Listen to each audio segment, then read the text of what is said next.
Hello everyone and welcome to another episode of Live Coding and Chill. I hope you are having an amazing week, having a alright week, a real good week, and it's gonna get better now because we're gonna deliver markdown content in our Zonify website.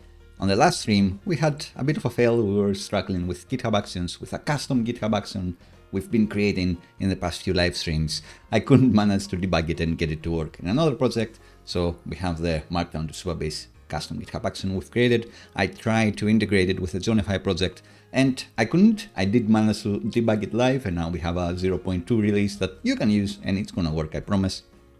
And this means that thanks to our GitHub action, we have some markdown in our Swabase database that powers this app.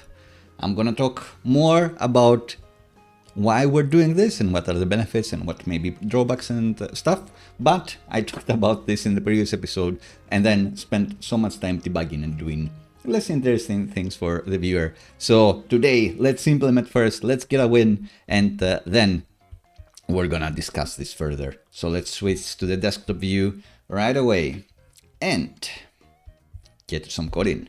As always, feel free to let me know in the chat what you're doing, what you've been working on, and all of those things. So we have this Zonify project and I want to add one more link. I want to add videos. Let's say link, not transcripts. And the way you do links in Svelte and SvelteKit is just regular anchor tags. So let's say we'll call it videos. We'll have the nice underline only when it starts with videos. And don't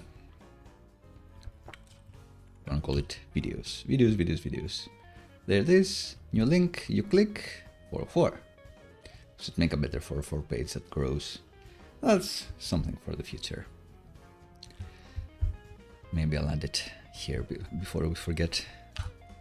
Custom 404 page. Should be a quick and fun one. How to do 404 pages with SvelteKit. But how do you define routes with SvelteKit? Well, we've got our source directory. It has a routes directory. And in here, we're gonna add another folder. We're gonna add the videos folder. It's gonna reflect the URL path. So we need videos and then a magic file. We want a plus page.svelte.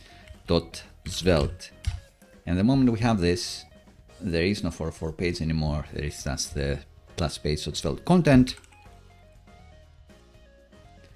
which was kind of empty, so you couldn't see much, but hopefully you can see it now. Let's be inspired by ask, demos, profile. Let's get inspired by the ask page. And let's see what our H1 looks like. Maybe I should extract this into a component. But that's something for another day. Kinda like how with the view page transitions, the footer flies up or down.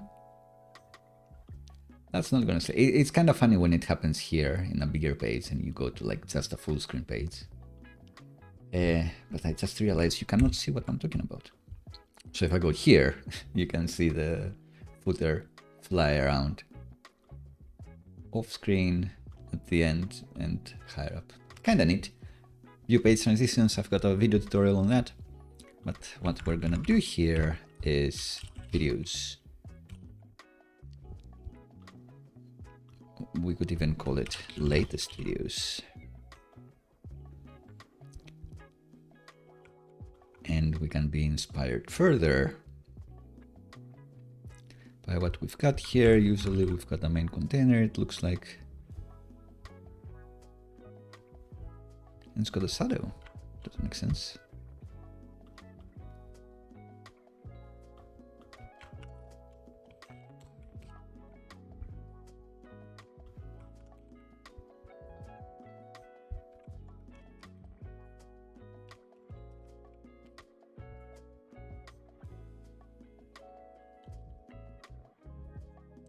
So So we've given it some padding. And what are we going to do here? We're going to list every video that we have synced from these docs videos directory. And we've got a few here. These have been synced thanks to our GitHub action, markdown Supabase. This GitHub action, they now live in our Supabase database. So if we create a server, a pluspage.server.ts, we're gonna server-side fetch those videos from the database and bring them to the front end, to the UI here to render. So we can still be inspired by the pluspage.server here, just to have our meta titles and stuff.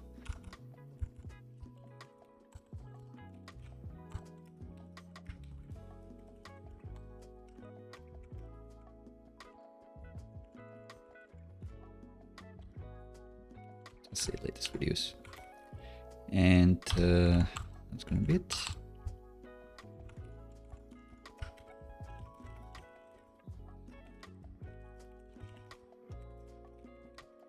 Hey, Tony.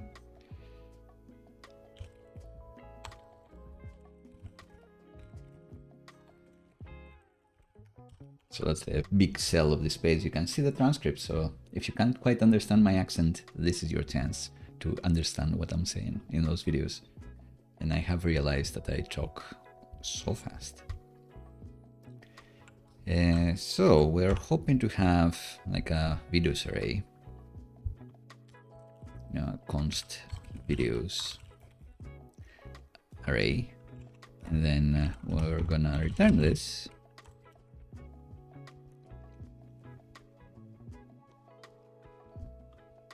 And the way to have this available in the front end, we can have a TypeScript script tag and do export let data, and that will magically be typed according to what the server-side load methods and other load methods, layout load methods return. So in here, we can have an unordered list that does an each loop.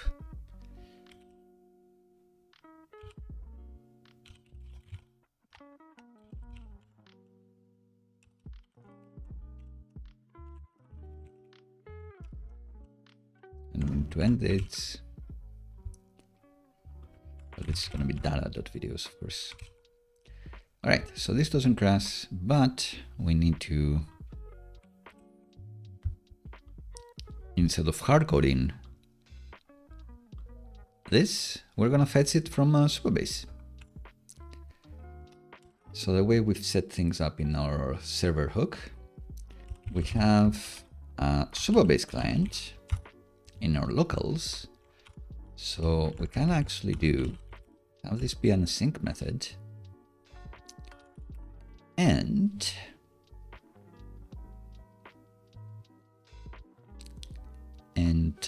say Supabase from the videos table. This is also typed because we run our generate method, which generates TypeScript types based on our database schema, which is a super cool Supabase feature. I love that with Prisma, another ORM style all-in-one solution for your Postgres databases and more. And Supabase kind of brought it in, or got feature parity, added that feature, and I've been loving it. It means that Supabase knows what tables I actually have available and what columns I have available, so it helps me not make mistakes. And I want to select GitHub Copilot is trying to help me. I don't know if the sending thing is true. I do want to order by the publish stat field, but we'll see what we have. And what I actually want is the video title. Let's look at the schema of the database actually. So we want the slug for sure, because that's how we're gonna link to individual transcripts, videos. We don't want the content. We don't want the checksum. Created that. We want the front matter because in there is stuff like the title. So I think what we actually want is slug front matter And that's it. Maybe a publish stat. Yeah, let's have that. We may want that. Ordered by publish stat. This returns a promise, which will have a data or an error. If error, throw it. If no data,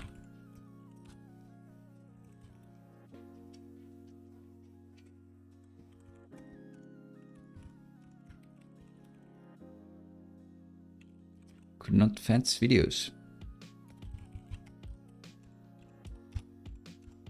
And then our videos become data dot just data. We can analyze it here, but I think it's fine. So the moment we do that, we get a million hello words because we're not using anything from the actual video. So if we go to the UI and we use the slug,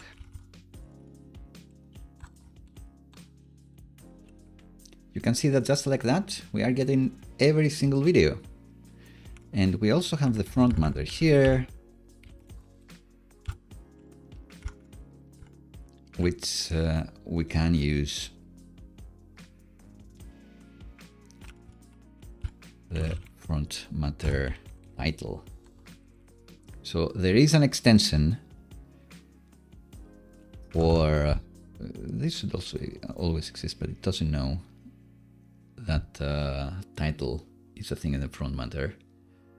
There is an extension for Supabase where you can even make your bison columns follow a schema. Like MongoDB devs are like, whoa, why are they doing this? But I don't have it now. Maybe we'll add it in the future. They have like a mapper. I don't particularly want to. Front matter is possibly null. That's not true.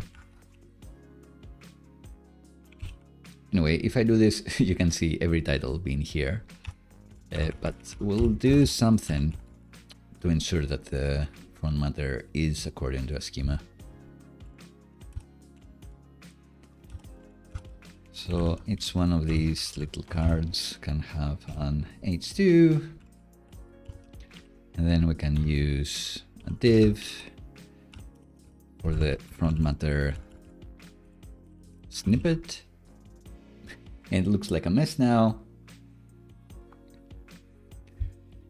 The title could also be an anchor to the slug.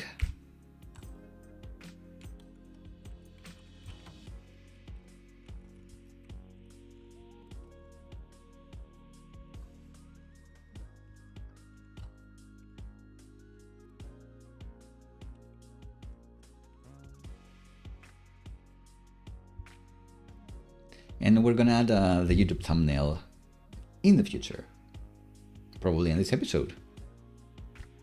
And we'll make this nicer because I realize that I'm not a designer, but I should be doing better than this. We'll have like nicer cards for this.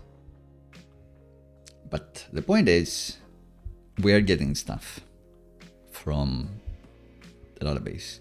So let me add in the agenda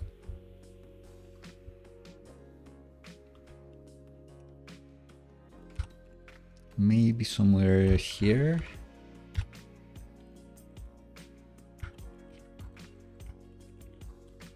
Just to ensure that the front matter has exactly the things that we want. But until then, we can go to our server load method.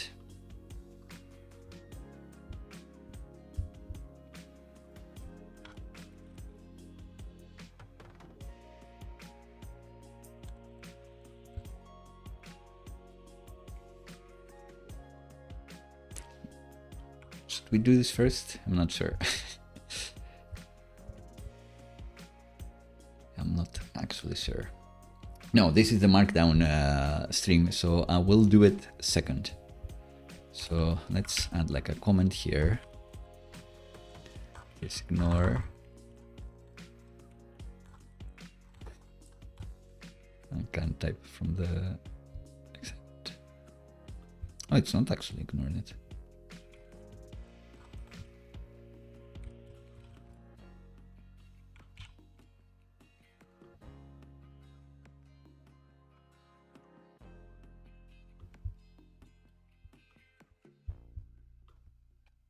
So if I say, like, if I filter out videos, like this is gonna be like a loop, but that's fine. We're gonna optimize afterwards. Data, app, video, and we can say, no, just filter.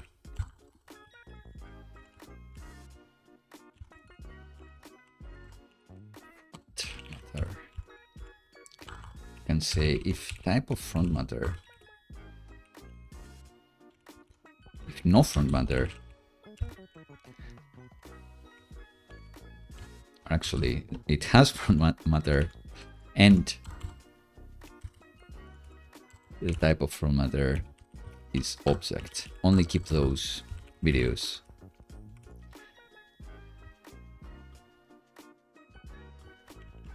Do it here. Now, will TypeScript be clever enough? No, it's not. It still thinks that this is JSON. And therefore it thinks that, hey, maybe this is a string.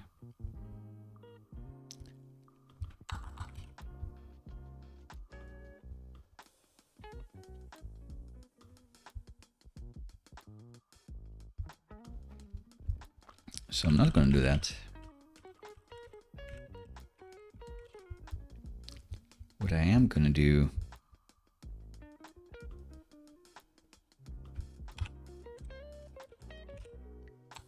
here,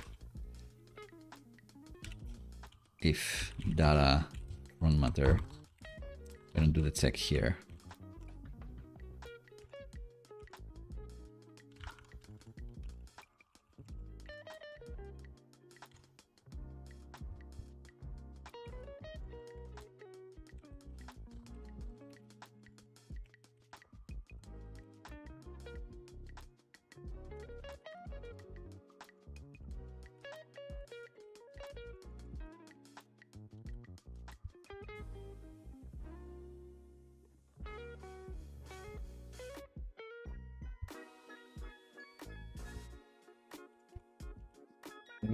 So here, if you have front matter and it's an object, then you should go here, but it still thinks that this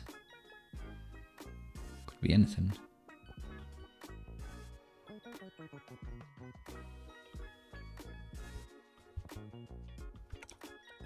And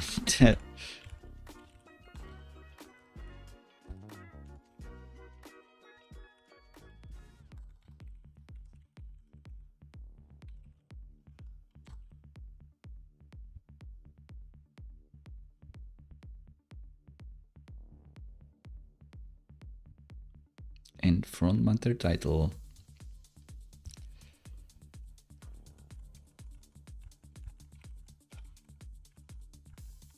and front matter slug.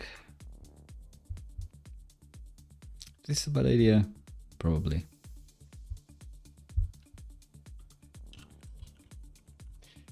Yeah, let's just forget this ever happened. Let's go to the markdown editor, and this is what we really want. And we can solve this by adding the schema, hopefully later. Just want to test ignore this, and then I got into this rabbit hole. But hey, we'll make it. So if we click on any one of these links, we get another 404 page because we're trying to go to another route that we haven't created yet. Videos / the slug. So this is a way to reinforce our learnings. I'll let you think about how we create a new route while I take a sip of coffee.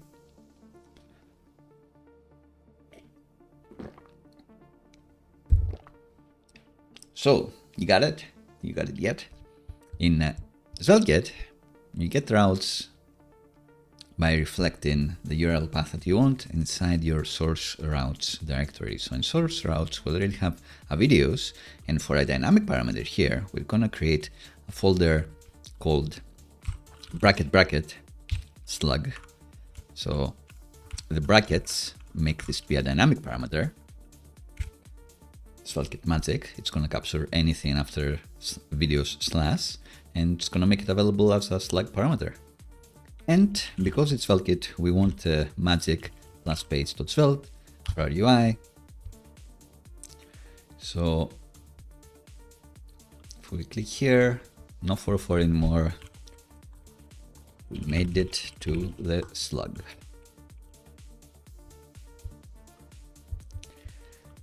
And now we can have the title goes here. And I guess we can keep the container and everything else. And we need to go to the backend to make use of the slug to fetch the correct document.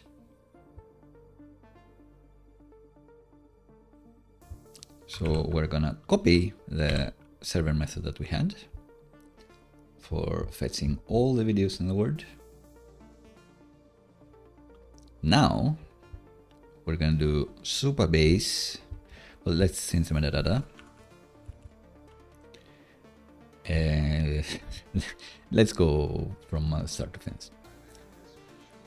So we have the Supabase client from the locals. We're gonna get again from the videos table. We're gonna get the slug and the formatter and the publish stat, but also the content. This is gonna be the markdown content, the juice.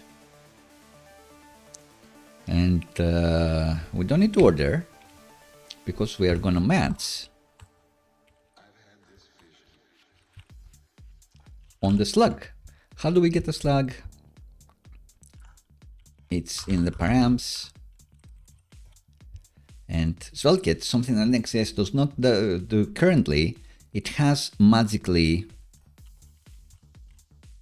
typed that we have a slug parameter here. Next.js doesn't do this, SvelteKit does, and it's awesome. So SvelteKit is magically deriving that in this particular plus page.server, I have access to a slug parameter because I did the magic bracket slug thing.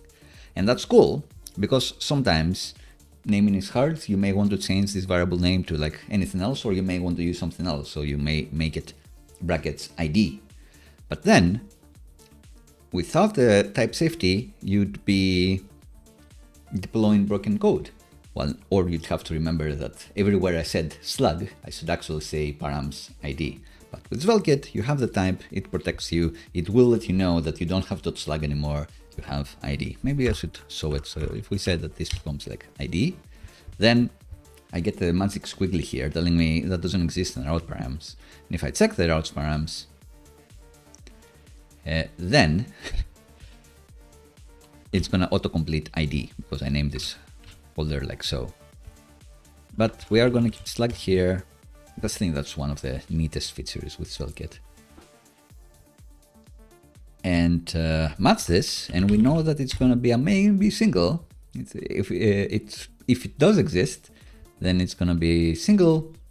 How do you throw a 404 in SvelteKit?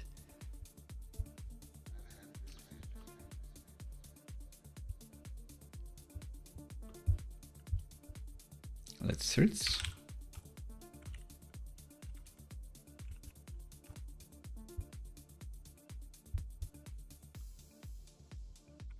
There you go.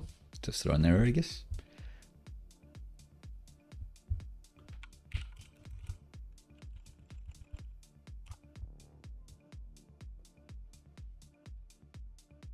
For expected errors, right? So the previous error in the previous page was unexpected, but here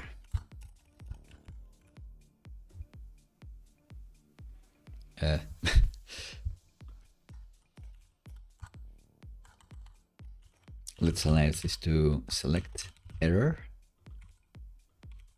So we have a select error, you throw it. If not, we're going to use the error helper method from SvelteKit throw44 not found. So if someone goes to a slug that doesn't correspond to a video. But if they do, then the video is the data because we fetched just a single one.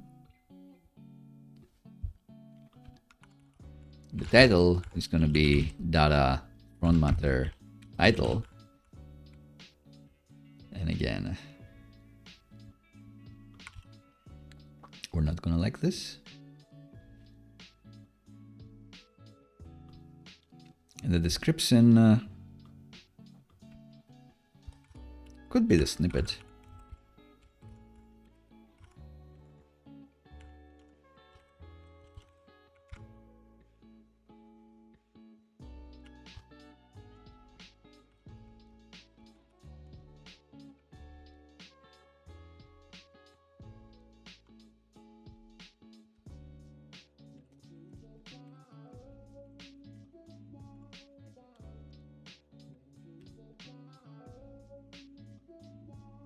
So if we actually click here, it does manage to get there.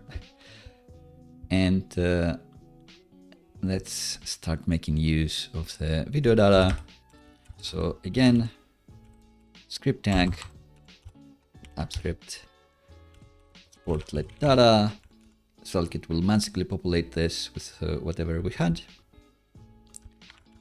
So data front matter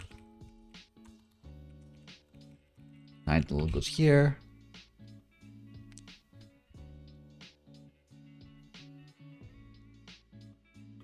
Data video front matter title goes here. There you go. We made it. And then we're gonna have a section with the data video content, which is going to be unparsed markdown. So that's good progress so far. Next step would be rendering this markdown as HTML, so it's going to look a bit better. I guess we do include the title here, so maybe I don't need this. We'll figure it out.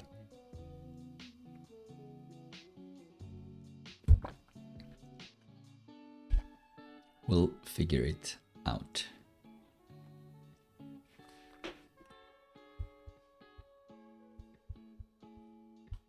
Let's see what we've done.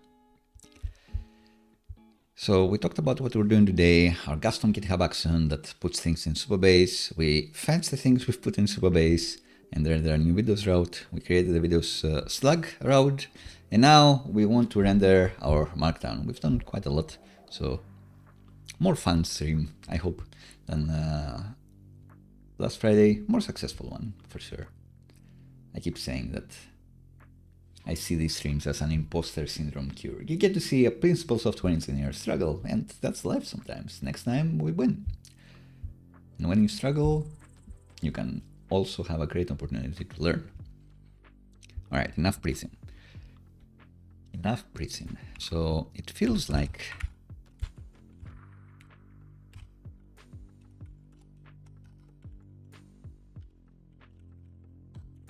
we can have a section here.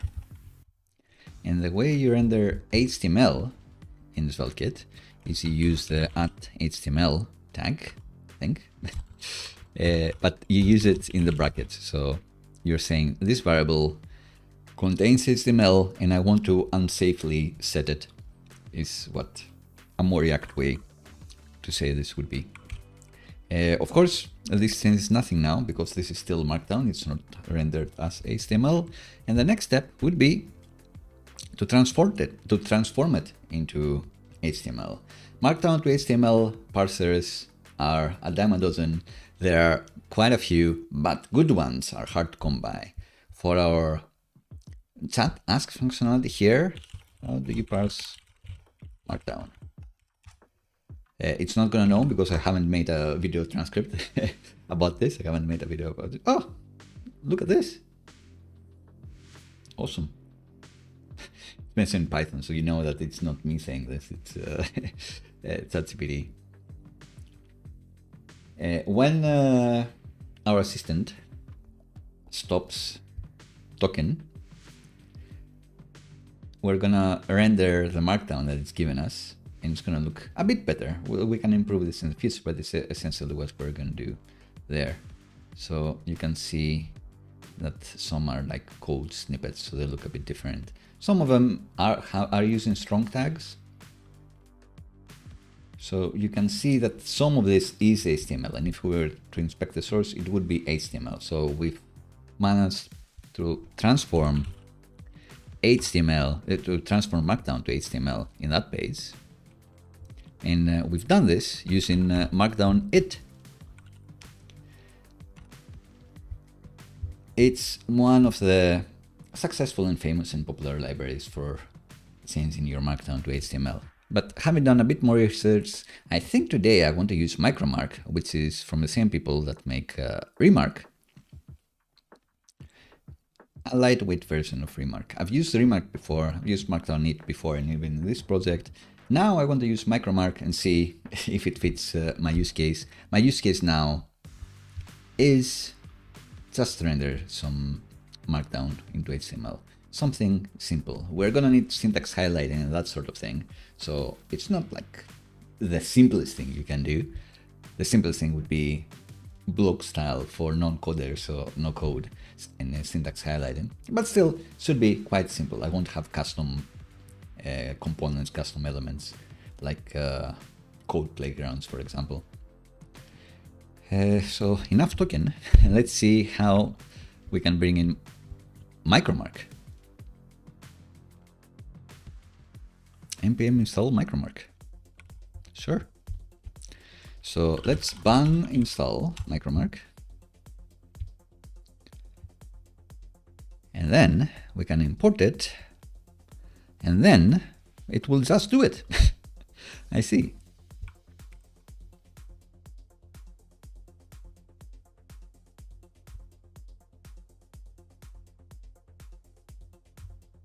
So let's do the server side. It's gonna be faster. And trying to think how to do this. Const. Let's say that we have a type, renderable document, renderable video. And it's gonna have content string. It's gonna have front matter. Are we actually using front matter in the front end? Maybe not.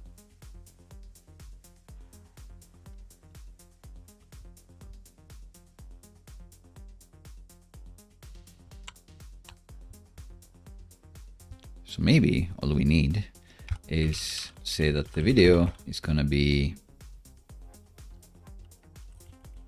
an object where we spread the data, but the content is Micromark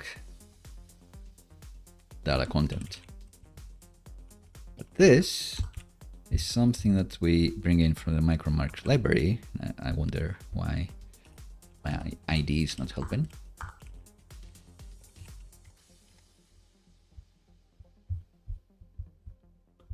And it's a named export, it looks like.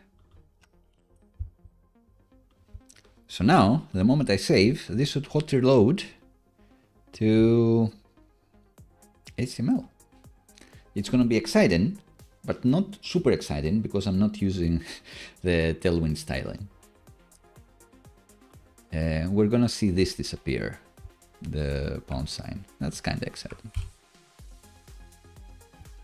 Didn't work because I didn't actually pass the video. Let's do it now. It did work. So we saw this disappear. You can see that the paragraphs are here. So that's something. You can see the code blocks here. Great. So Markdown successfully parsed, and it looks to be quite fast. The cool thing is to use some Tailwind to style our transcripts. So I was thinking that we can take inspiration from this Tailwind UI thingy, where you can see that they have like a nice fence code block here. But we'll probably not do that. We'll do our own thing. Although, we're going to use the Tailwind typography plugin, which adds some prose classes here. So let's bring this in now.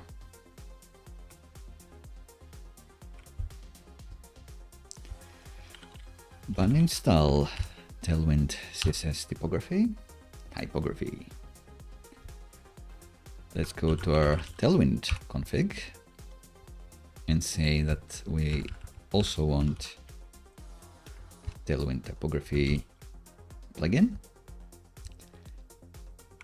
And the way we can use it is just by adding the prose class. Now that's going to be an exciting part, because we can say prose here, and bam, it looks awesome. It settles with light mode, but you can see like already it looks quite nicer. I guess I don't have any code blocks here, so I can change it later, but I do like how it looks by default. The next thing to resolve is dark mode. So in order for dark mode to work, to easily work with this, is you apply the prose invert class. So now you can see the dark mode works, but I haven't configured Tailwind quite correctly for dark mode. I don't really use dark mode here. I guess I have nothing for dark mode in the properties, so it assumes it by default uses my system preference. So my system preference is that I prefer dark mode, so it's using the dark mode styles. However, I've manually changed the mode for this website to light in this case. So if I emulate dark mode, if I emulate that I prefer light mode, then Tailwind is going to render this correctly. So how do we keep a toggleable dark mode in sync with Tailwind?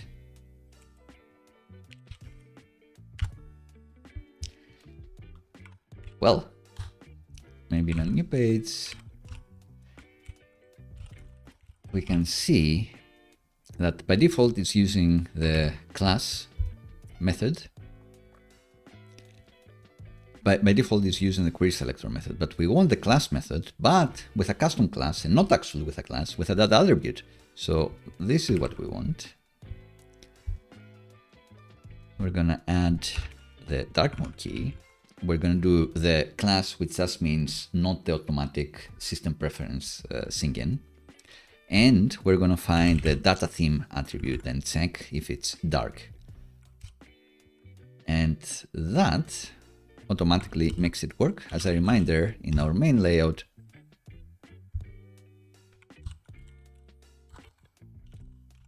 we do have some crazy code that takes care of the theme and the dark mode and all that. And what it does is add the data theme attribute to the core HTML element. So you can see that we're on light theme now, and if I press this, it's going to be on dark, and Tailwind will be happy. The only problem is that this does use local storage, and by default I toggle the theme to auto. So if I don't have the local storage cookie, if I haven't interacted with this, then I'm gonna say, you know what, we're leaving it auto. If they've set their system preference to dark, it's gonna show as dark. If they've set their system preference to light, it's gonna show as light. But Tailwind doesn't do this. You can select between either using a class or data attribute or the system preference. You can't combine the both, which is exactly what I did for the rest of the site. So the moment I interact with this, it will sync correctly. And if I do have the local storage, the theme value, it's gonna work correctly. But the first time a visitor on my website comes, then Tailwind is not gonna know the correct styles to apply, because the theme would be auto, and that doesn't work with Tailwind. So I guess a way to resolve this would be changing how I'm doing the theming and never having that auto option. So here, I guess in my lightweight theme toggle client-side script,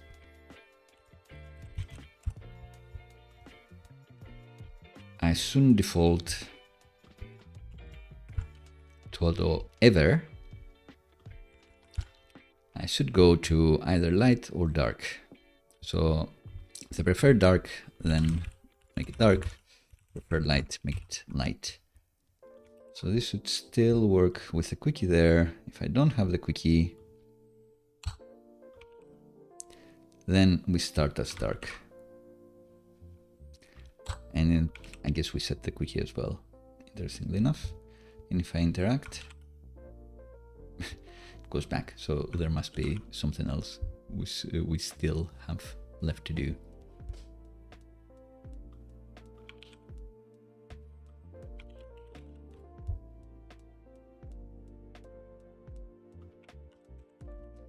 For a bit hole, I know, but I do like a good dark mode.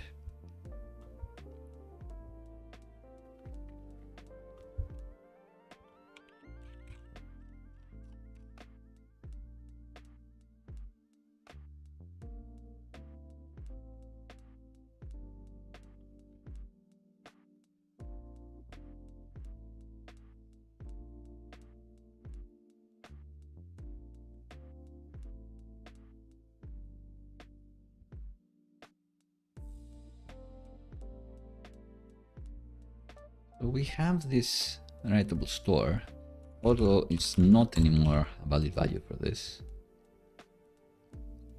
And where else do we use the theme store? We do use it in this layout. And if we're on the browser, we're gonna say, this is something that may be easier with Svelte runes. But for now, what are we doing?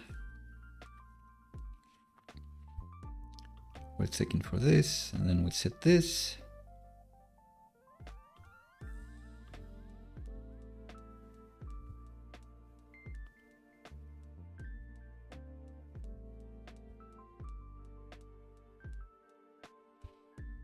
But then this must not happen.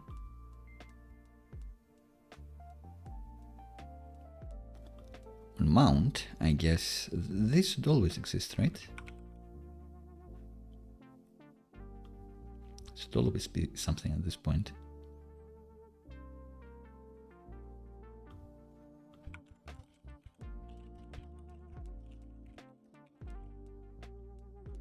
Say dark here to make this happen.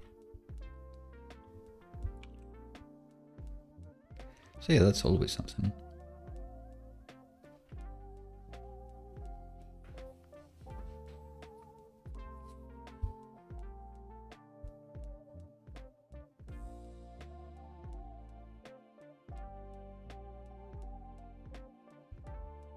If we're on the browser and the theme changes, then we sync the theme.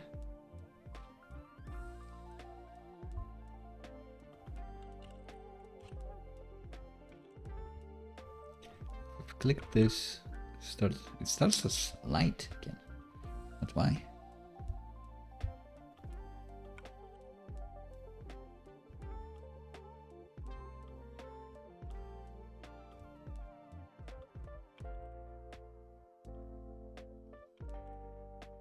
It's light, but it becomes dark. But why?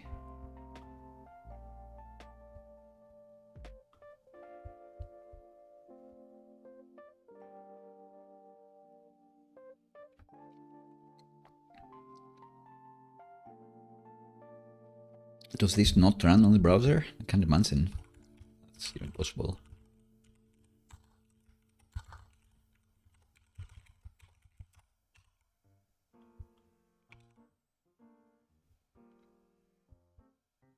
Sure.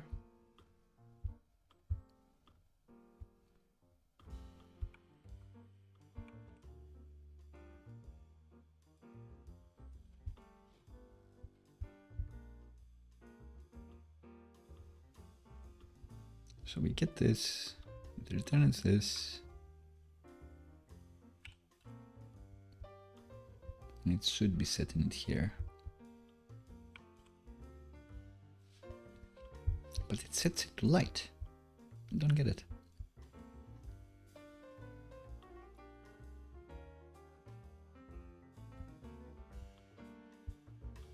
There must be something that we're doing in the layout here. Although this looks correct. Like we are applying the correct value. We're saving the correct value in local storage. If you have a browser and a theme, and you do this.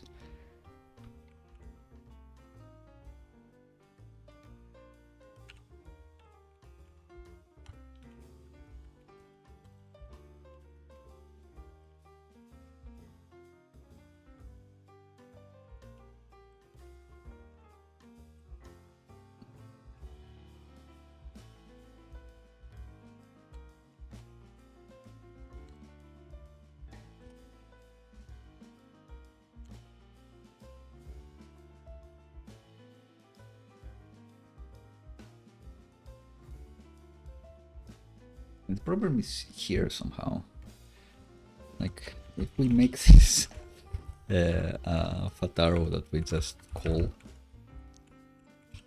that change anything? Nope.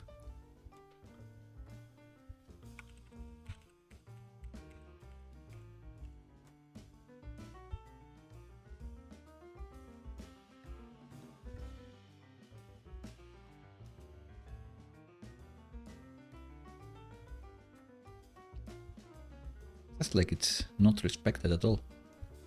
So we said we click light. We have theme light here. In this stage in the app, we know that the current theme is light, and yet something happens beforehand to make what we get from the server be incorrect. Could it be like some server-side stuff? Probably not.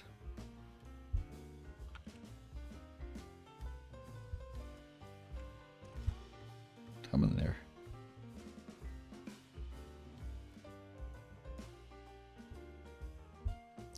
Avoid shared state on the server. Shouldn't have any of that, so we should be fine.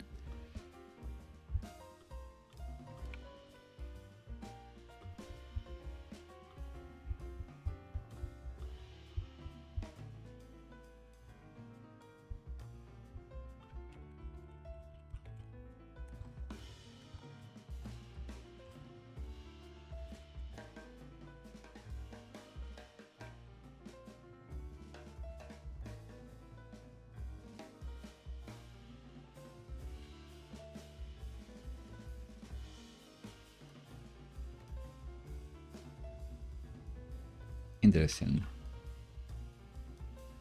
So current theme is light, document theme is dark. Now, theme toggle runs, and then something happens in the layout that checks the document element, and the dataset theme somehow is dark. How? Is this because this has run?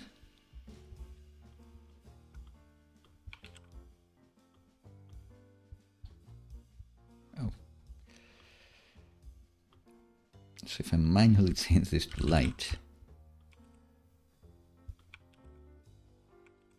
we still get dark mode. So I don't quite get it. What else do we do with the theme here?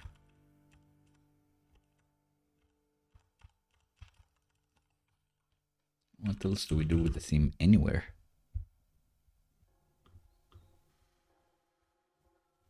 Ooh, that theme is auto to start with. Naughty.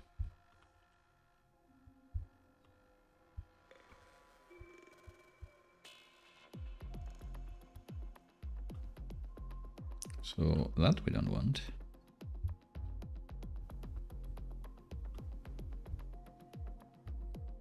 go back to the layout file.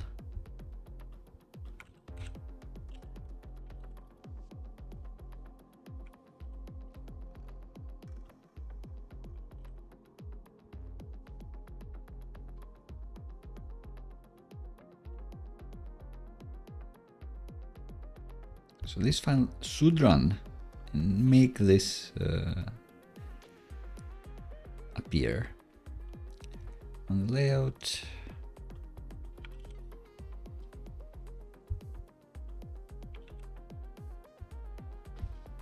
Document seems dark. How is it possible?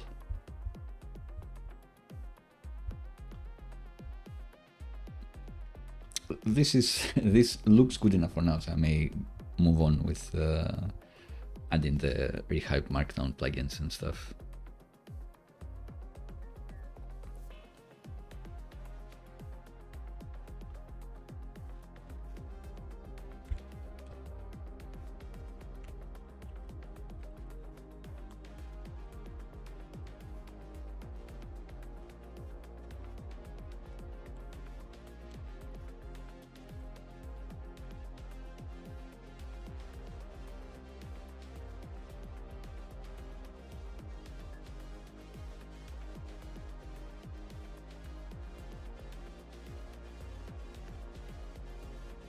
Wow, how is that possible?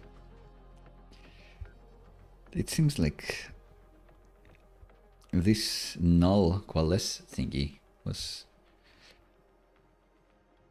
making the whole thing trip up. I don't know why. Did it actually work now? Yeah, I guess. If we don't have the quickie, so first time we're here, we set it to dark because that's our preference. If we emulate light and we delete the cookie, let's go to dark. But we delete the cookie, we default to light because we're emulating that we prefer light mode. All right, so somehow having this be in line, or maybe the null coalesce operator was tripping things up. I don't know why, but it is what it is.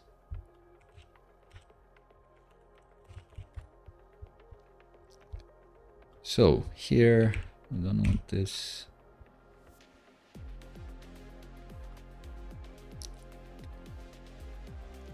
Here, how did we have this? What is since here? Anything? Nothing.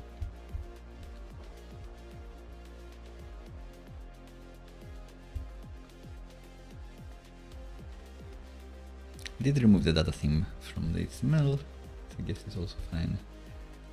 Light and dark are the only themes we support, no automatic mode. We only set the theme to the store if document theme is a valid theme, which it always will be, but hey. And here, so it seems like this null coalesce was causing troubles. So we are checking if we have anything, return the theme, and only if not, return dark on light, depending on what you prefer at the moment you first visit this website. All right, cool. Back to UI and style. I guess theme is also UI related.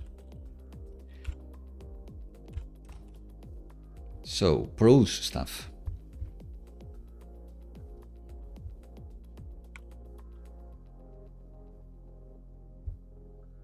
I do want to make the grays be, oh, we can have something be not prose.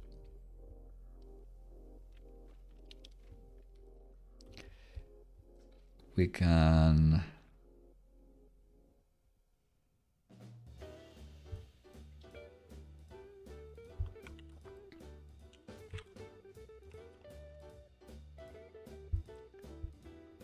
choose our grayscale that we have elsewhere in the app. So Tailwind config, our grays are the stone grays. So let's add those. Slightly different grays, maybe. I also want the prose to be bigger by default. And the bigger the screen, the bigger the prose.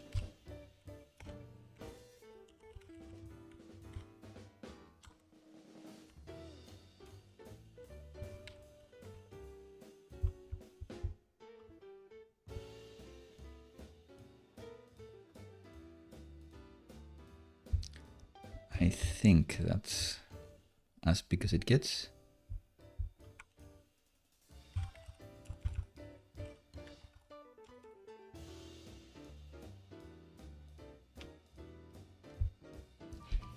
And see Excel to Excel. And see Excel to Excel, cool.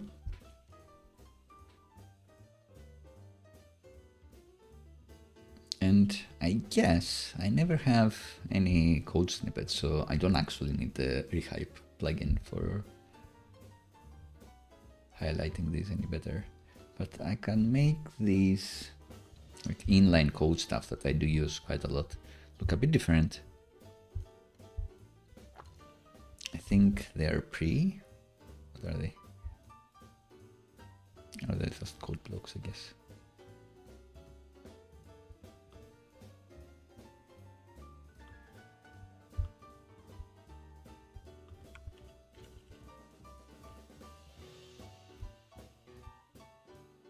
So maybe you can do prose code. Is it colon? No. That's code. It's surface 2.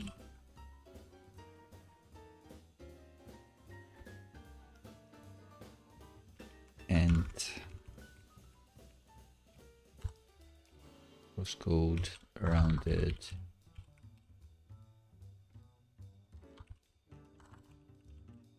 SM.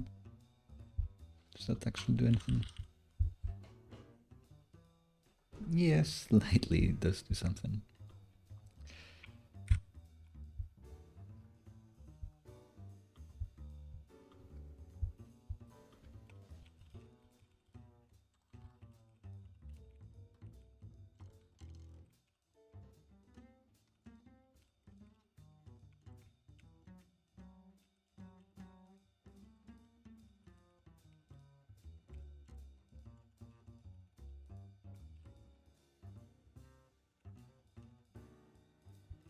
Yes, it looks exactly the same. What else do we have for font weight? Medium.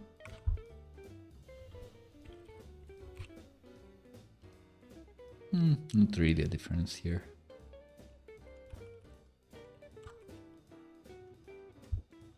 To like the boldness, to be honest.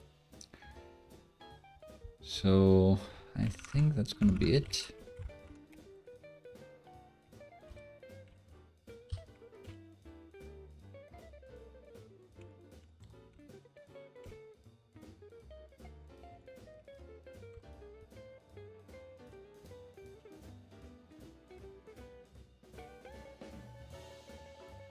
Yeah, I'm just gonna leave it at that. I think it looks nice enough. Some from videos, we can go to any one of those. We get this. I never have like big code blocks here, so maybe on another episode I can do the rehype stuff. Let's do the thumbnails. Let's make the listings a bit better. And I guess even this page would benefit from a link to the YouTube video.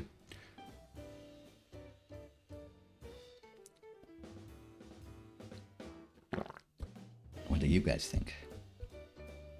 This ugly list for sure, so let's do that. So the YouTube API. People hate the YouTube API. It's not good. But they have an example, and I do want this. So content details, what does that do? It has a publish stat, but I don't need that. But it is part of this. Content details, just duration and all of that. Yeah, doesn't really matter. So I want to ask, the statistics could be fun. We can say how many likes or views it has. Why not? But we need an API key as well.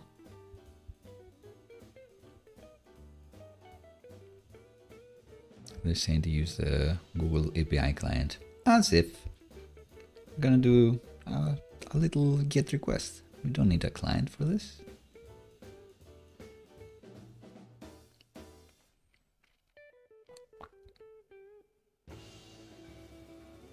How are they making the IDs be arrays though? That's my question.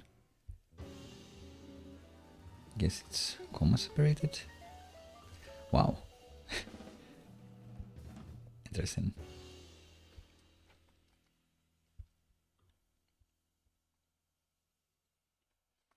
All right, let's try that. Again, we'll do this on the backend, on the load method. So what do we need here? Here on the backend, we probably want events, videos, that's thumbnails.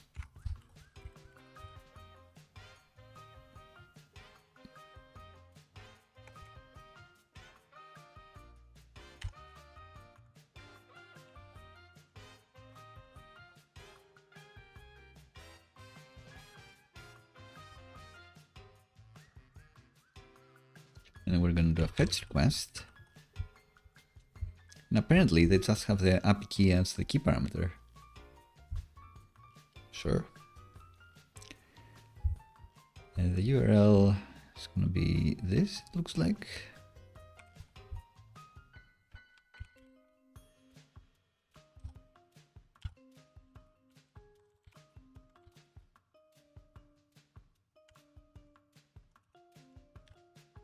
And everything else, since it's a GET request, it's going to be a search parameter.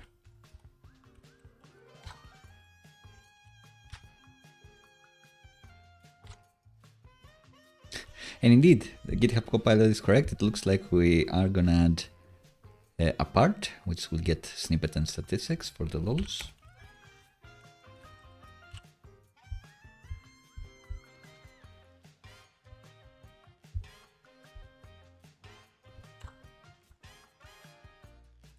We're also going to set video IDs. Actually, we're going to call them ID.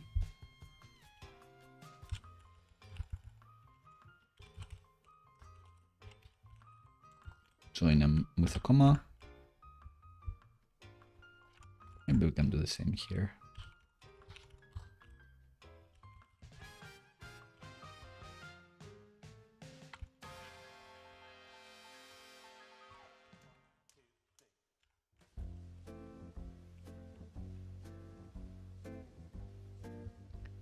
This is an array of strings. And we also need an API key.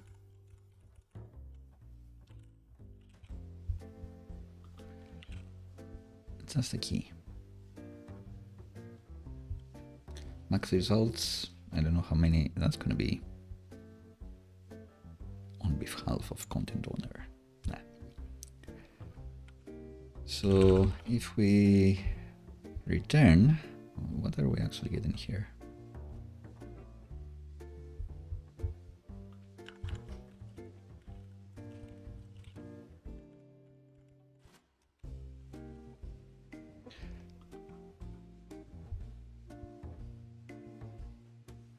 This is going to be a JSON response. Do we need to say that this is a JSON request?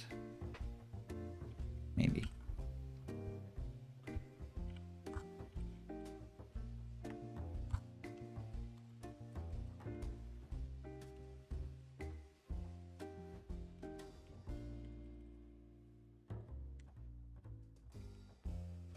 So we want to accept application JSON.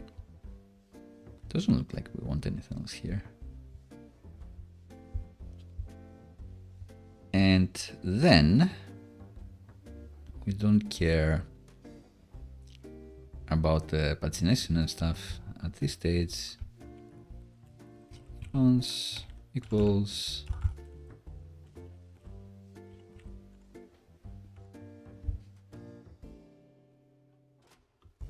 oops. Wait this.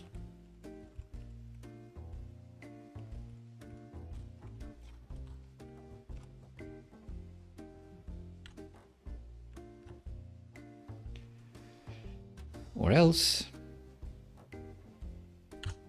const items response session and return the items, and we'll see what we're going to do with those. First, we need an API key.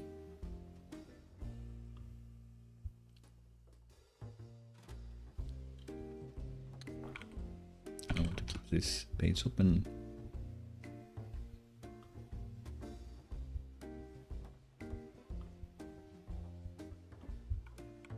Go to the API console. Need a Google account. Create a project.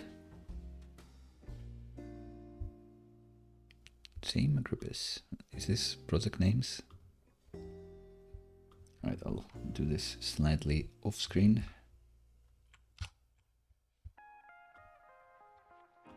Let's get here.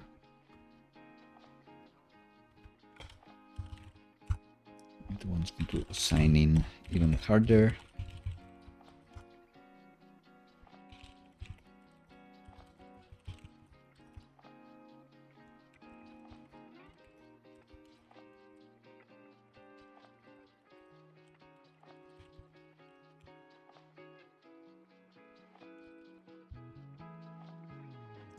If it pings my phone to verify my identity, then that's going to be a problem for us because my phone is my camera.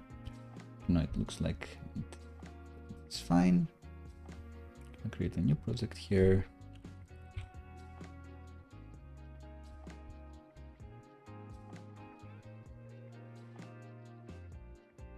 And I guess I'm gonna go to APIs and services.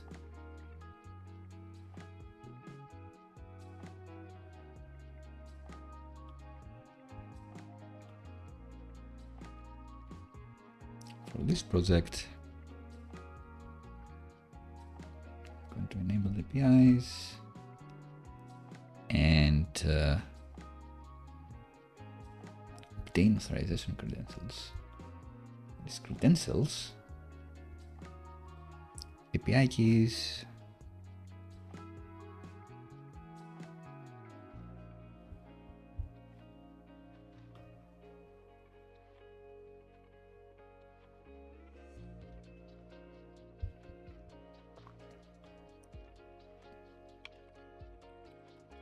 I can't see a YouTube API thing here. Maybe I can. Just need to search harder. Okay, YouTube API, data API 3, it's not enabled, so you need to enable it manually. Press the button.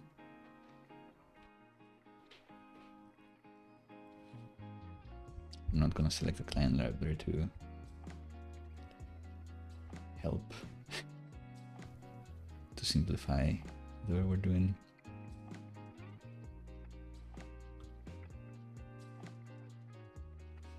I just need an API key.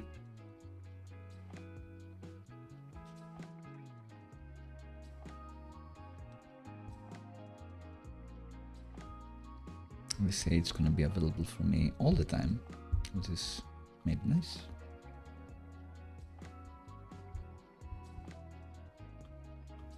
I'm going to copy it.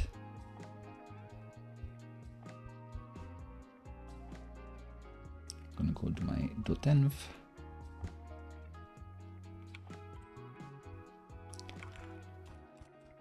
And call it YouTube API key. Paste it in.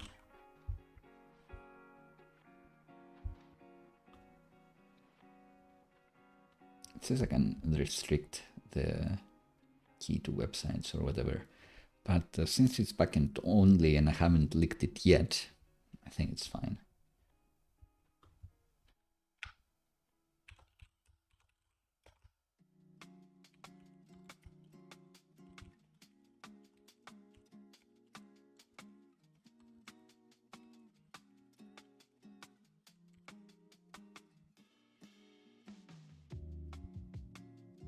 So I'll keep it as not restricted. I'm gonna bring the code back. And now here we should be able to say YouTube API key, because SvelteKit is also super cool with that and cooler than XJS, which is still very cool. I'm using XJS lately a lot. that's why I remember the things where it's really good at, like creating open graph images more easily than the SvelteKit, and the things that I wish it had already gotten over SvelteKit, like the magic types, the typing things, like the SvelteKit is amazing at those things. Anyway, after all of this work, this request should be good. So what we want is, after all of this happens, unfortunately we cannot do these requests in parallel.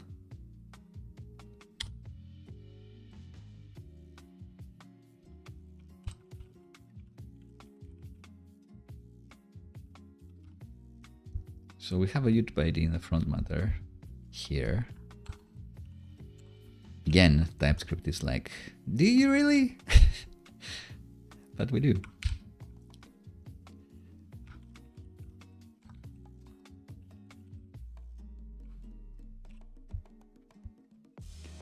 So we have the video IDs now, and we can await whatever this is.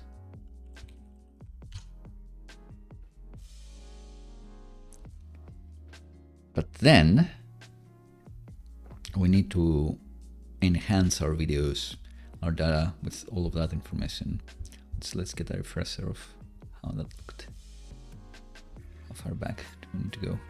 This back.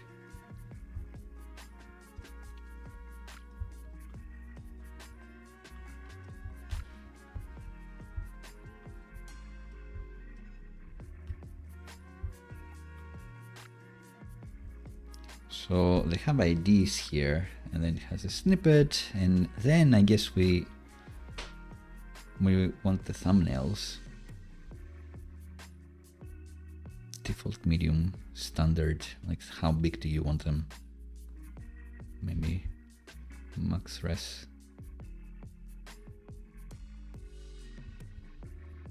The TED Talks channel, that's cute.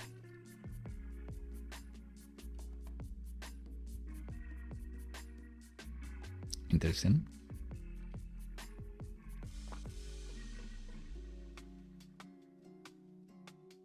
And then we have the stats. Maybe we want a view count. Maybe the like count. Anyway, with these details, what are we going to do? Data, we want to map.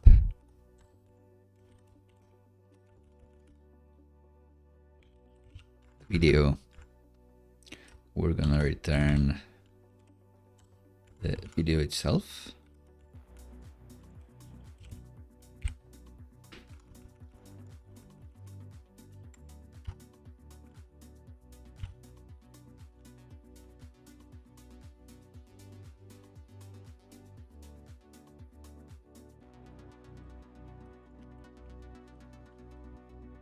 So from all the details, we need to find the one where the ID, yeah, it's called ID. ID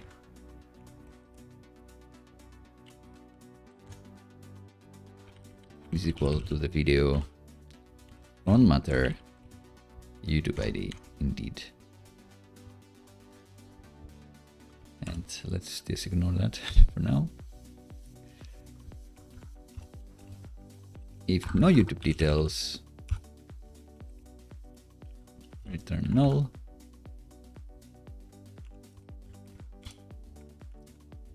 Or else we can return the video plus stats.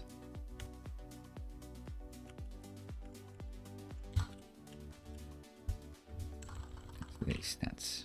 Let's just say likes.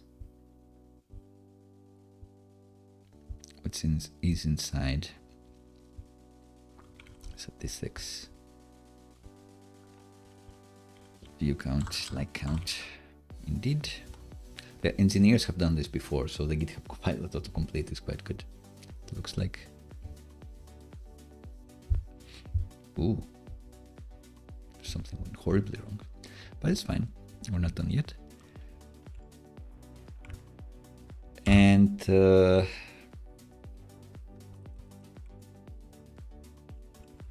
we're gonna attach a filter, like we're gonna do 2 loops.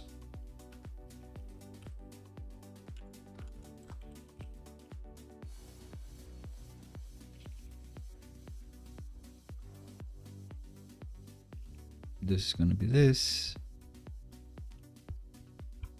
Gonna return the videos. This now goes here. And what else do we want? We want the thumbnails, I guess. Do we want all of them? I guess.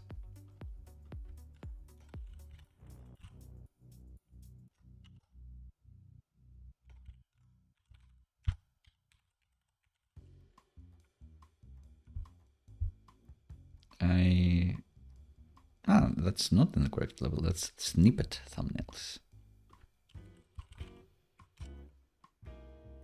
Cool. So with all of that done, our app should work the same. Let's see. The crashed server makes me think that maybe not.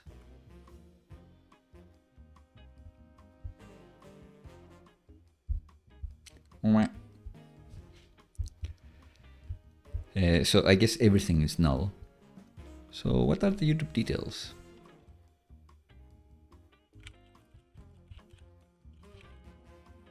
Let's see that. We are getting the stuff back, so we're doing it correctly. They have IDs.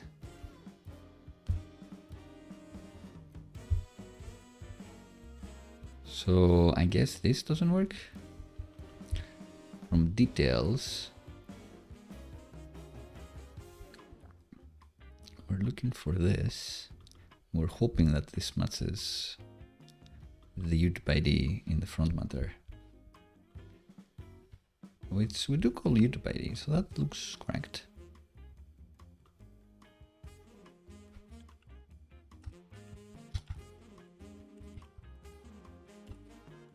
Clearly, we're not getting here, right? So if we stop logging this, nothing should happen.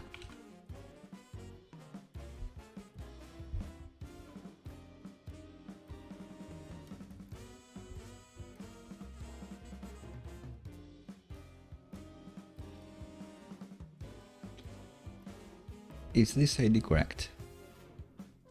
Should be. Fonts. Yeah, it's correct.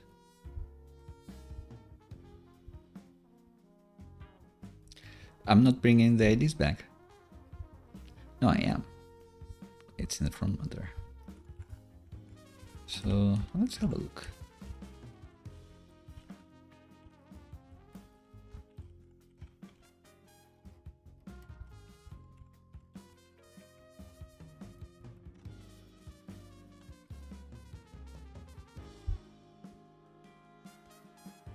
So these are the IDs, and yet this doesn't quite work.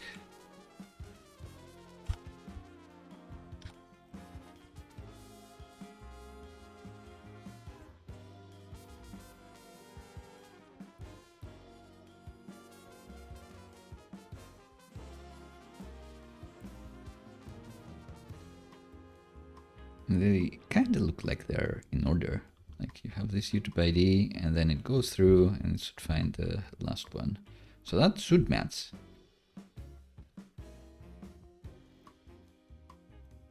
And this has to be like a string, right? It's not going to be something crazy.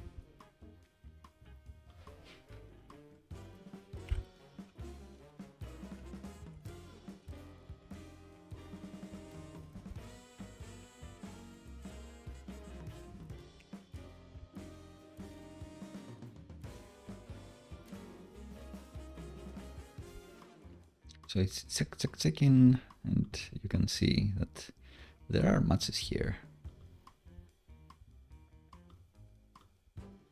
this not how find works? I'm not sure anymore. Oh, if YouTube details return null, come on, Johnny. If it doesn't exist, you don't want to do this. You silly goose. Disappointed with myself. Oh well. Classic mistake. Maybe this ignore could have helped me here.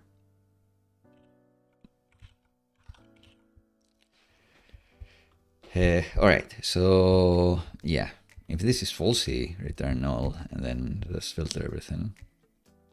Two loops, this may be optimized in the future.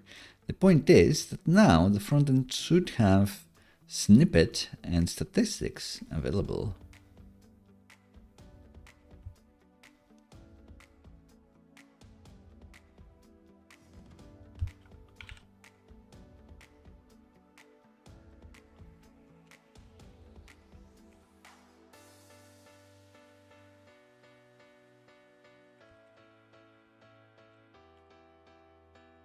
And what do I want to do with this? I want to do an image object or a picture image, actually. So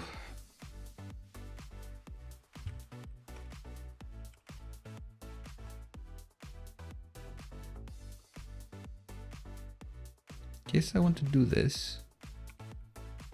But how will I know which one is which? Maybe I don't. Let's have a look at the YouTube API again. So we have a few heights.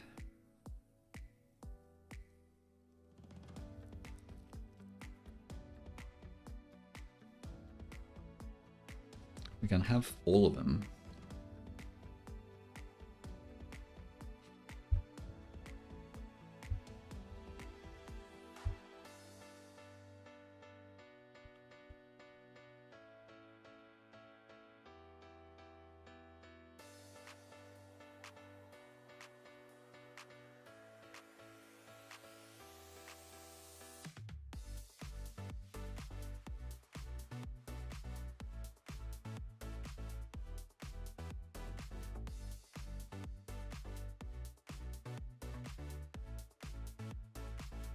I think we want to do something like this.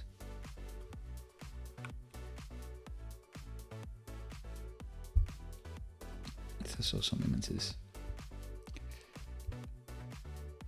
So, page, videos, this one.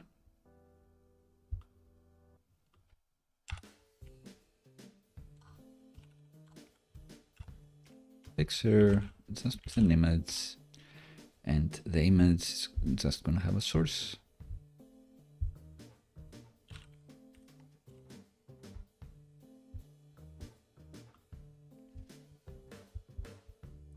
The small one.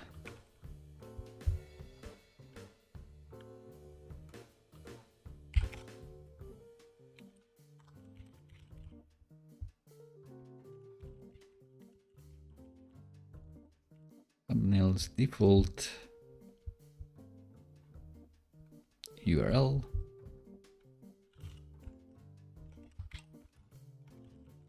And width is gonna be where this is.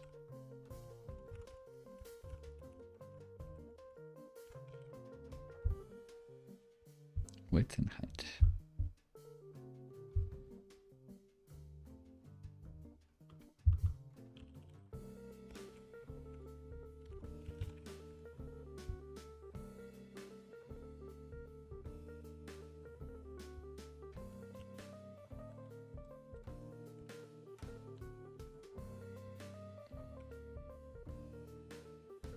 There you go, we got something exciting.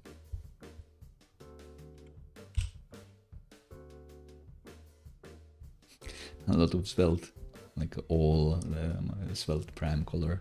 Have you noticed this? That it changes the color according to what I'm covering. For some reason, Next.js I do light blue. I guess because I like cyan, that sort of color. I hate dark blue, I love cyan, light sky blue. And live streams are kinda reddish. Have that rain. Anyway, I guess this says that I need an alt.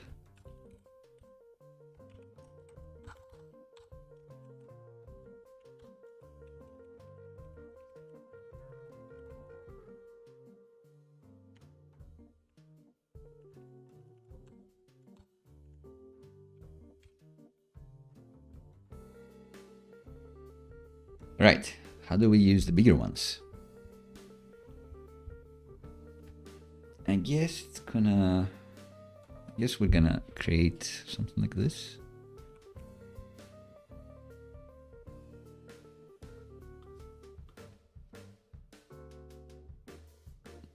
But we're not sure about the order. That's kind of interesting.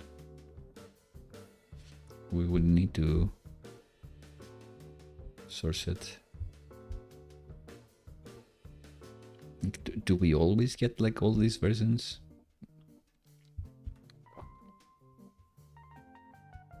Can we trust YouTube about this?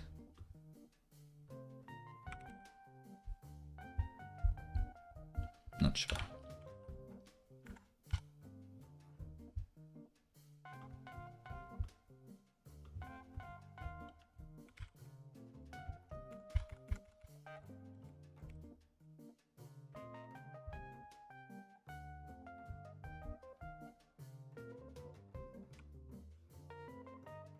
So this is the biggest one we're going to use, and it's called standard. And let's say the min width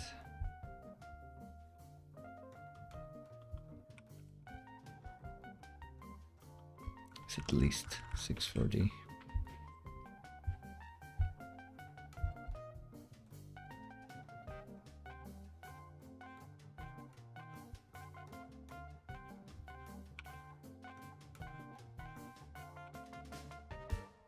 So if we do that, we still use this super small one. Oh well. But let's add the high one.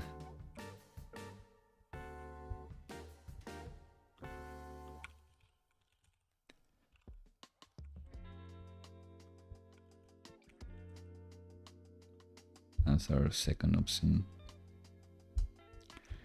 The width is at least 480.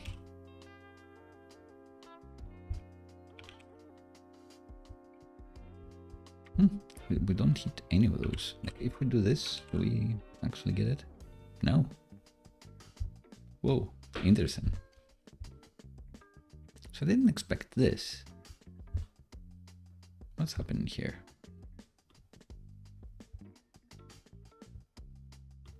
Why are we not rendering this one?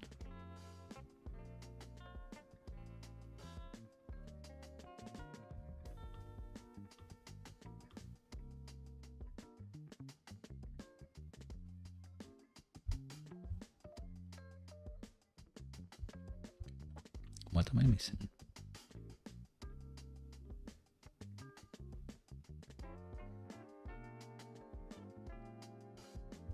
Oh, it should be source set, of course.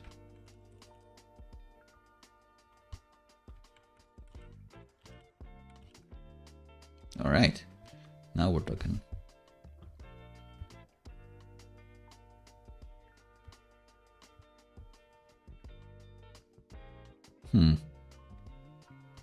This dark background makes me think that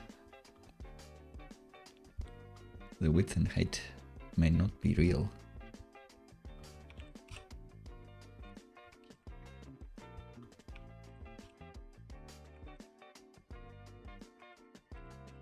Not sure.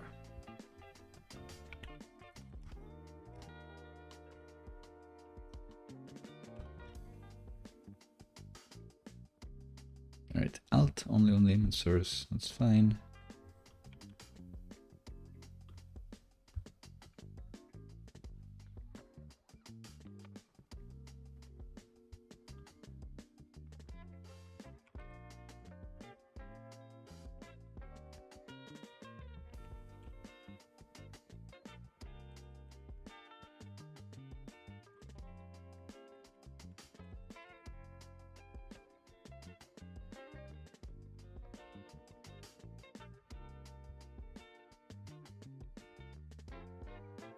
Design mind is going off this moment.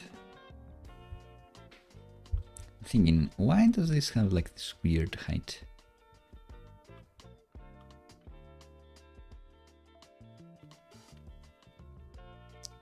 640, 480.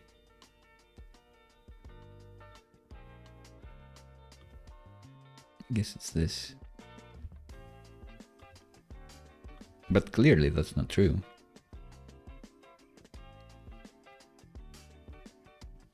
Clearly this thumbnail is like smaller, right?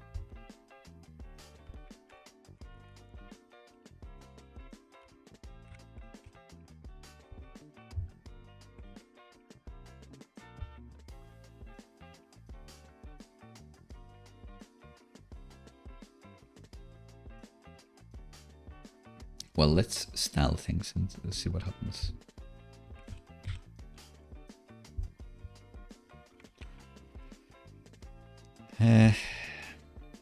How are we going to do this?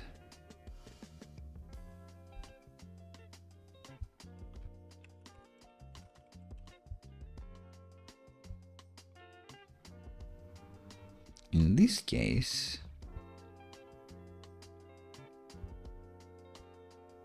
maybe we want each one of these to be like a grid.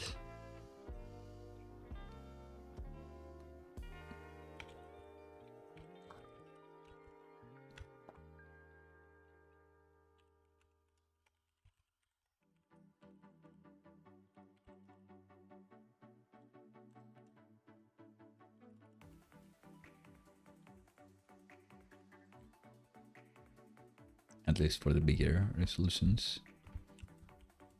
And then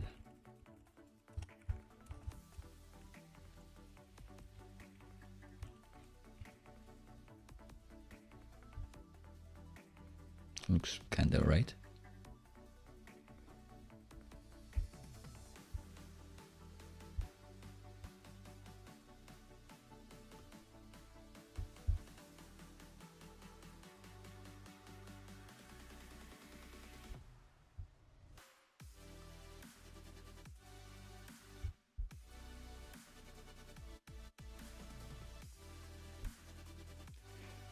And we can put in the likes and stuff here, but I can get behind around the fact that this is too tall.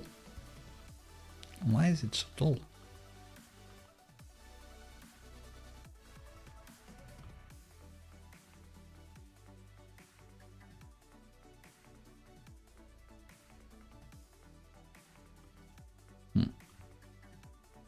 Noob space here. Interesting. Non-breaking space. I call it noob space. Guess that's also markdown.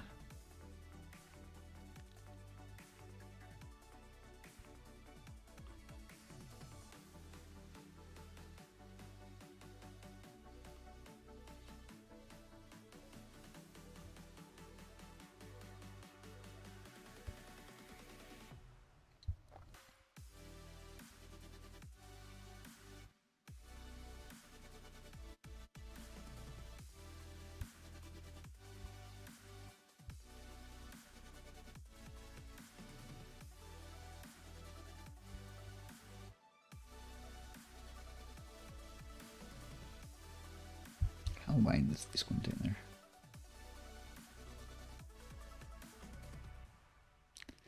$480. So this could be the default one, I suppose.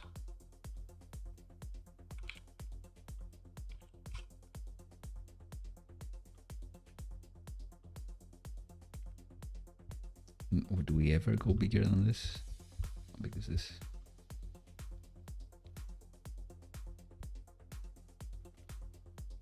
Guess not.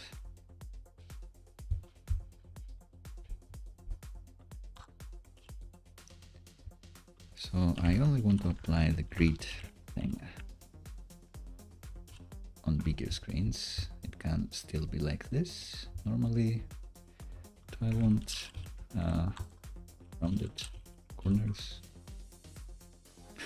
I'm not gonna see it.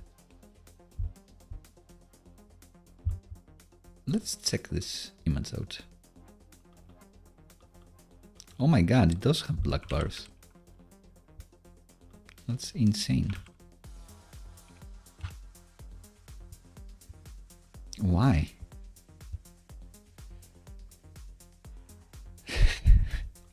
Why are you doing this, YouTube?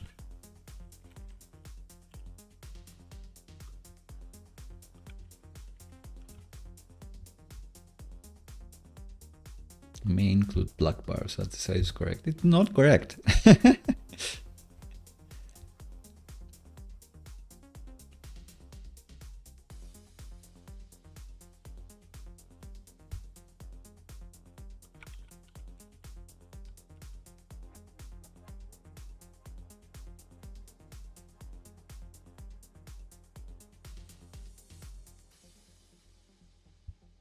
So what else do we have?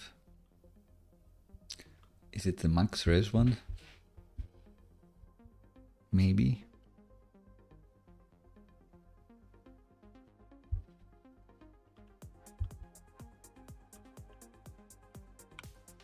Just double check. Yeah, they have black bars. Why are they doing this?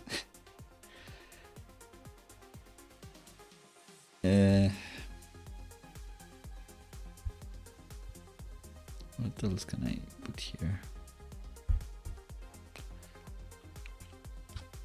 Something about the aspect ratio, maybe.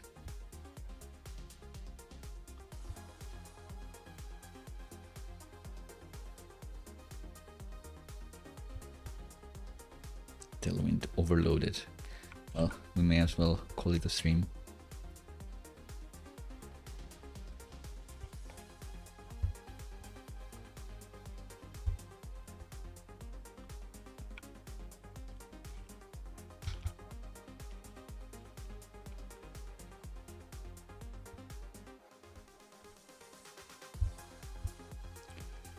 CSS aspect ratio is what I want.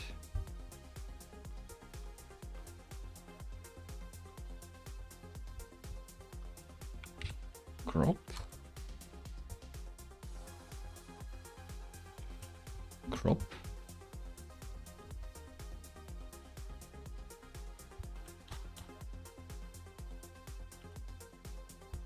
And we're back.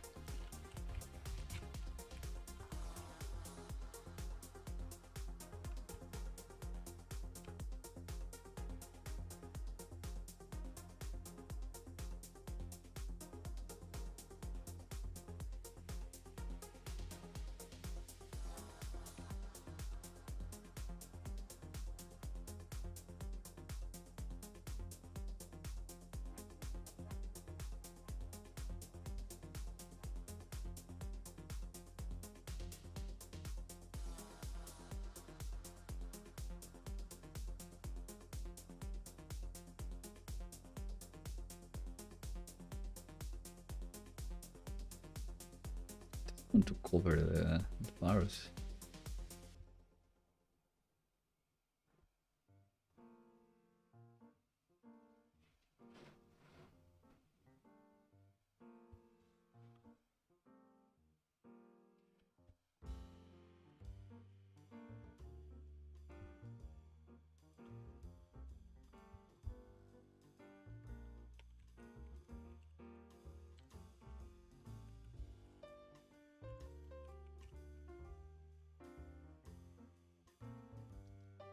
Does this do nothing? I guess not.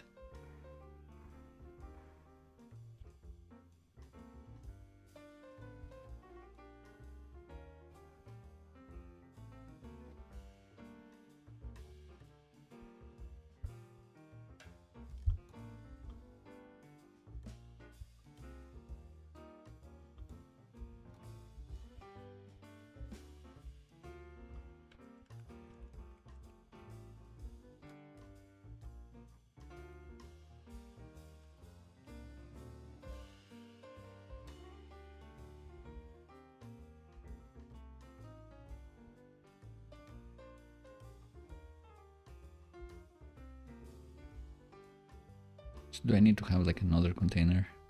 Yes. Maybe.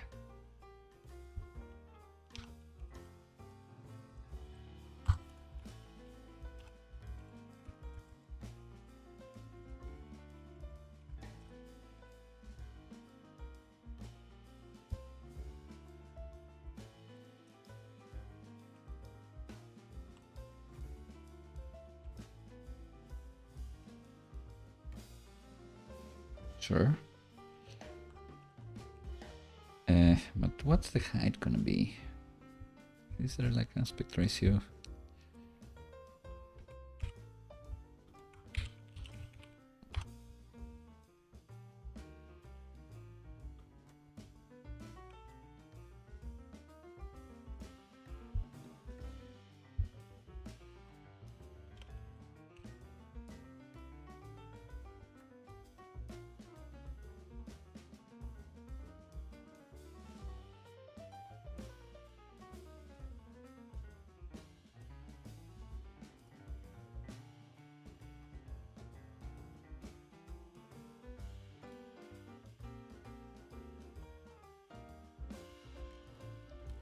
If I were to set a specific height,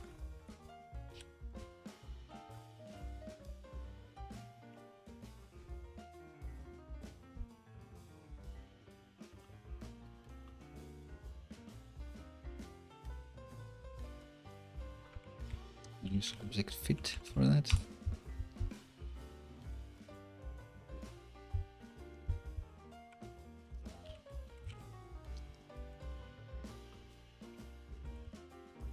What if I do want to crop?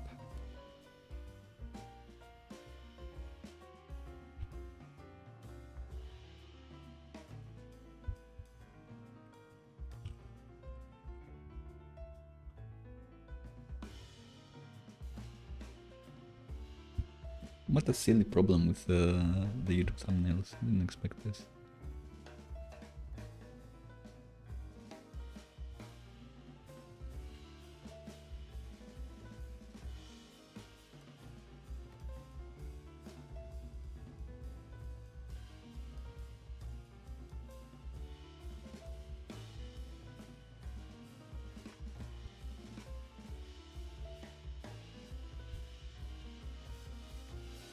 Are we using this one?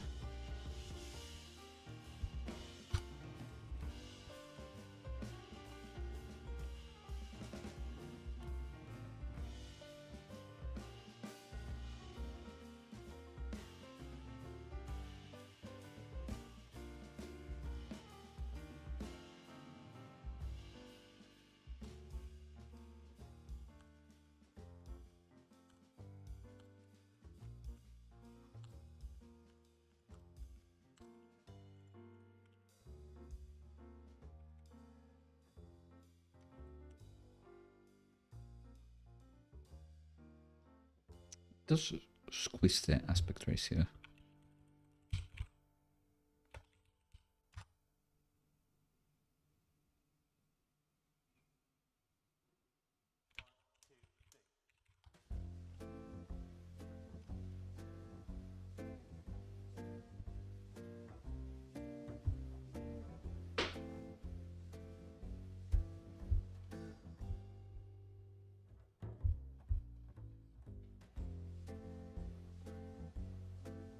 All of these are about background images. I guess I could use it as a background image. Maybe that's a bad idea. Oh well, I'm thinking about this too much. Let's see what else we can do.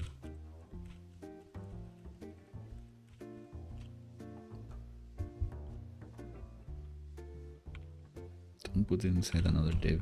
Let's say we have this rudimentary thing and we can go to the... let's put them inside an anchor tag yet again.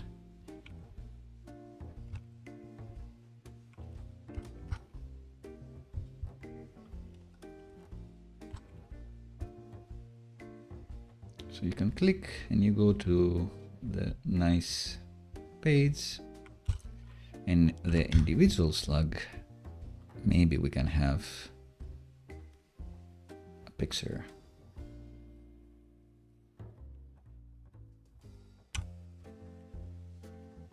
Maybe not, because I want to break it in between the header. Nah, let's do it for the fun of it.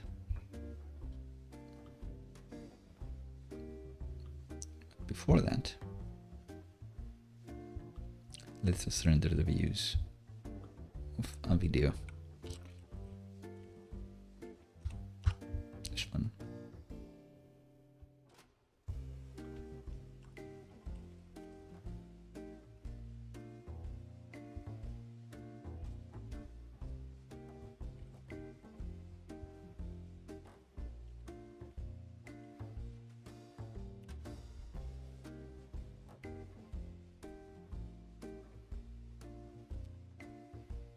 the real thing.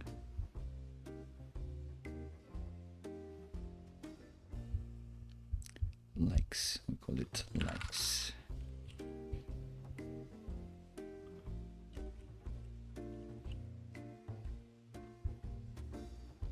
So that's quite a lot of likes. Go for retest. Interesting. I'll expect this one to have more likes. This one's doing well. Latest one. It looks like we also want to order the other direction.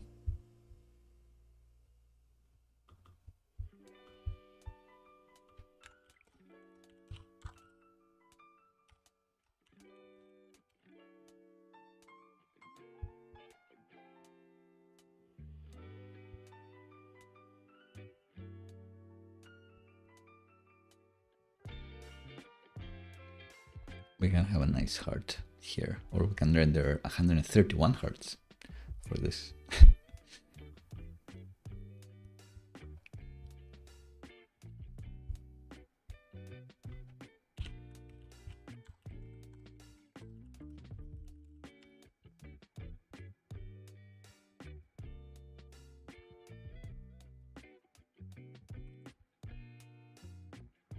Let's try to do this. Let's try to render a heart for it.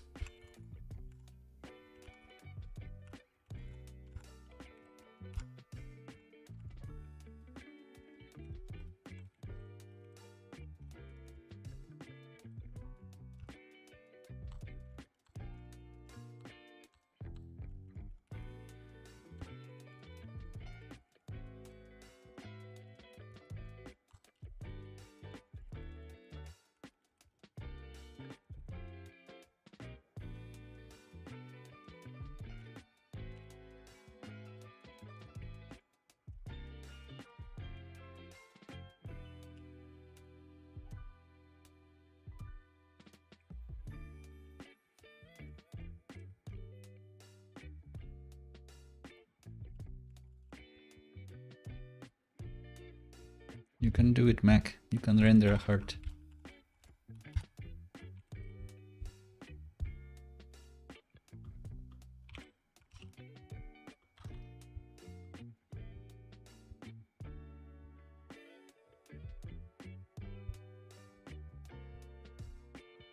Just one? Interesting.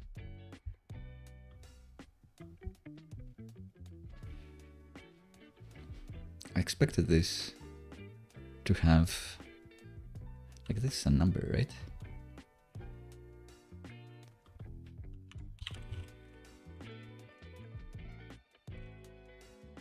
Yeah, there you go.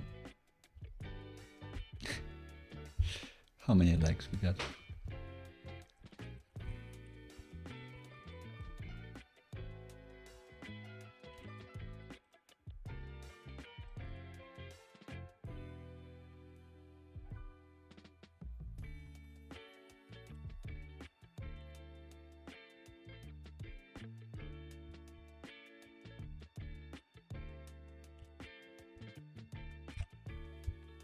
This one, some position attributes,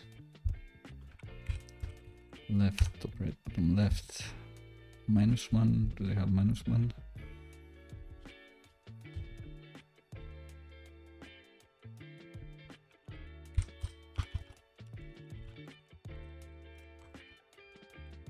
Negative values? Do they have negative values? Minus left. Sure.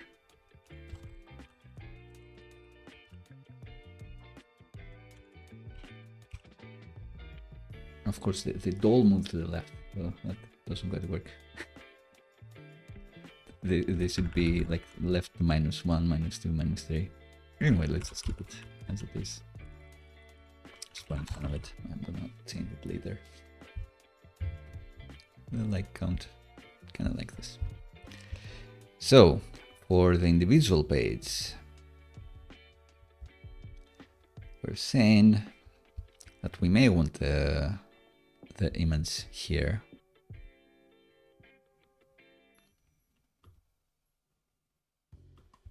And that means that for the loader, we're gonna use this again. Fetch YouTube details. Let's ask for the one video ID. So string or string array. That's what this is gonna be.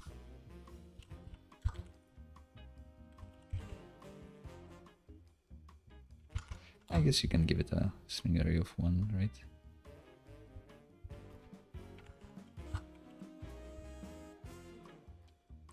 And I believe we must have a server method. Let's have a YouTube.ts and put our method there.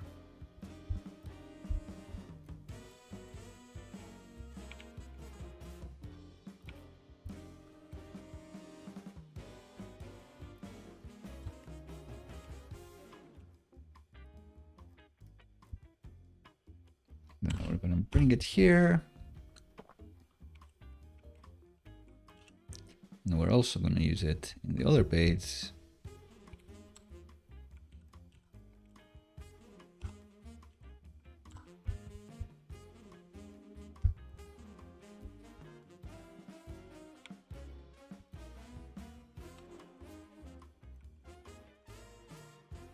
The first result is what we're going to have.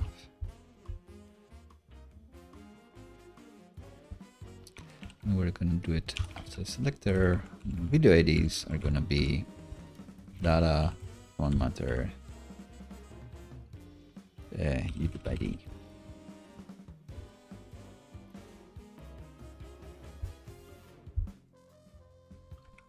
In an array, as we said.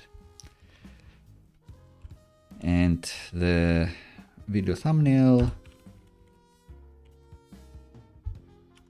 let's say it's gonna be detail snippet max res URL. I guess that's what we want. It's gonna be huge this time.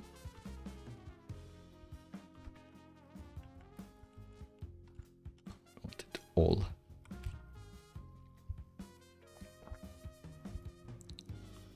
And we're gonna steal that themes now, because we're only gonna have the huge one.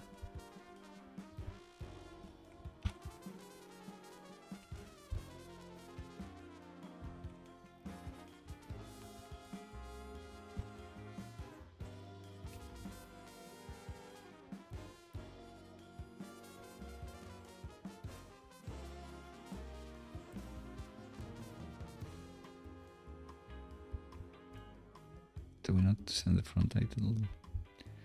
Data video formatter.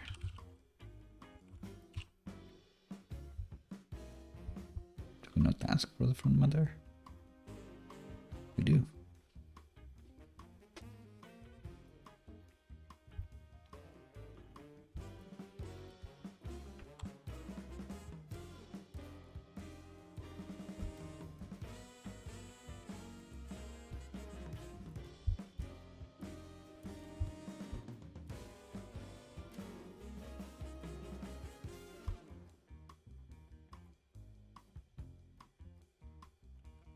But high. We're already on the correct level. All right, we did it.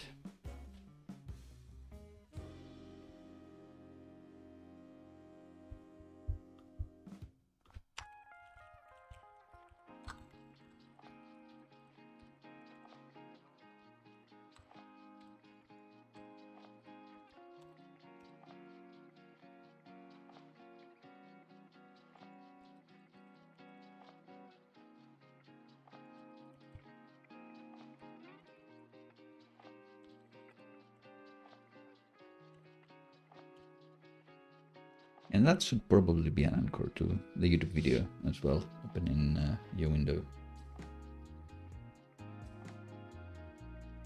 And have a YouTube icon beneath, so you can click and go and watch the video.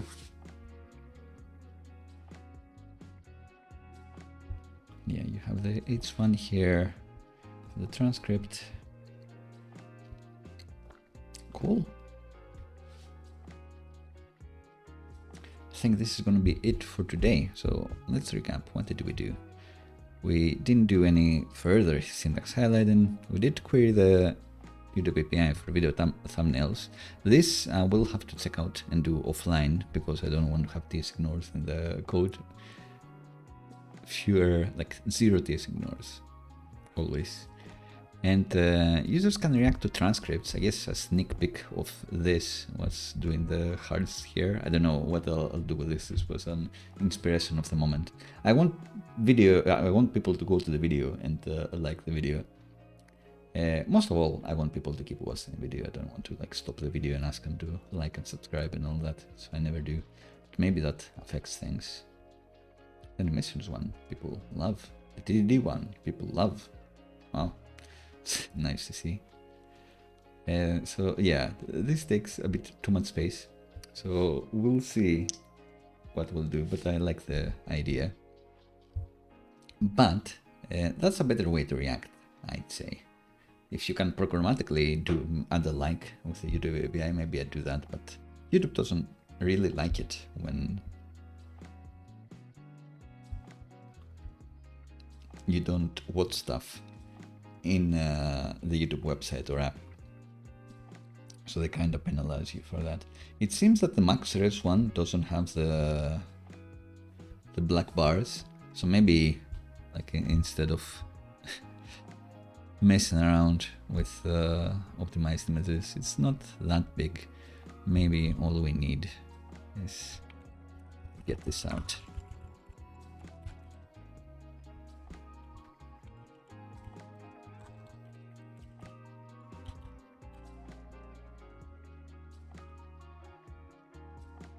And then no black bars, and that's it.